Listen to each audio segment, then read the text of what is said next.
రాజమహేంద్రవరంలోని ఆదికవి నన్నయ్య విశ్వవిద్యాలయం వైస్ ఛాన్సలర్గా స్టూవర్టుపురానికి చెందిన ప్రొఫెసర్ ప్రసన్నశ్రీని నియమించింది ఆంధ్రప్రదేశ్ ప్రభుత్వం. ఎరుకల తెగ నుంచి వీసీగా నియమితులైన తొలి మహిళా ప్రొఫెసర్ తానేనని ప్రసన్నశ్రీ చెప్పారు. మా ఊరు గురించి మేము విన్నది వేరు, మేము చూసింది వేరు.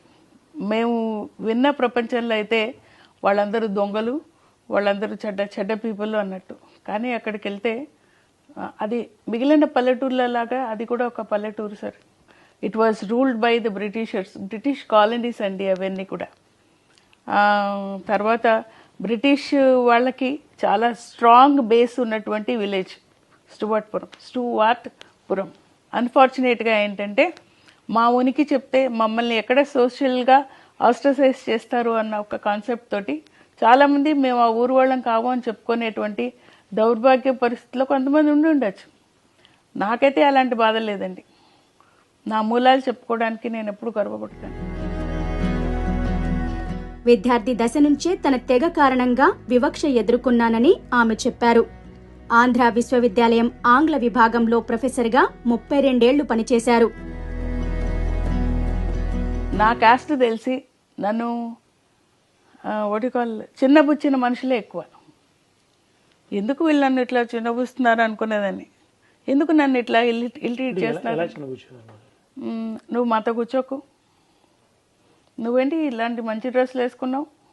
నేను ఒంటరిగా ఇంత దూరం రాగలిగేటప్పుడే నేనే చాలా పడ్డాను. నా ముందు తరం ఎంత పడి ఉంటుంది. ఒక ట్రైబల్ మహిళనై ఉండి చదువుకుంటూ ఇంత దూరం వచ్చాను.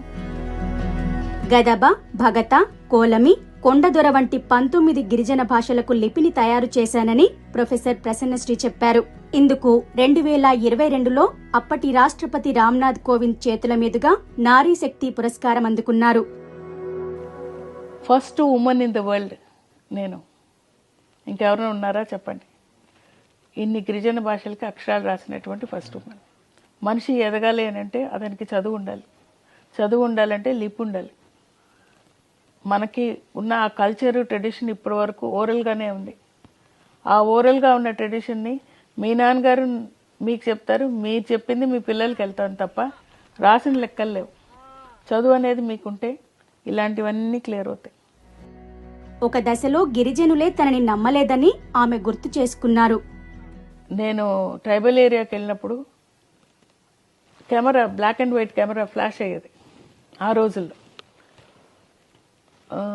ఫ్లాష్కి వాళ్ళు ఏమనుకునేవాళ్ళంటే నేనేదో వాళ్ళని క్లైంబర్ మైన్స్ ఏదో పేలుస్తానికి వచ్చాను, పోలీస్ ఇన్ఫార్మర్ అని చెప్పి నా దగ్గర కెమెరా తీసుకొని నన్నే కొట్టేవాళ్ళు. అబ్దుల్ కలాం గారు నన్ను అడిగారు, ఫస్ట్ ట్రైబల్ ఉమెన్, ఇంత దూరం వచ్చావు, నీ కాళ్ళల్లో ఎన్ని ముళ్ళు గుచ్చుకున్నాయి ప్రసన్న అన్నారు. చూసేవాళ్ళకి నేను రిజర్వేషన్లో వచ్చాను లేకపోతే ప్రొఫెసర్ అయ్యాను ఇన్ని జరుగుతుంది అని. నా కాళ్ళు ఎంత నొప్పులు పుడతాయో నాకే తెలుసు. మహిళలు ఎదగాలంటే ఒకరిపై ఆధారపడకుండా ఉండటం నేర్చుకోవాలన్నారు. Be independent, don't be a doormat, try to sit in the chair.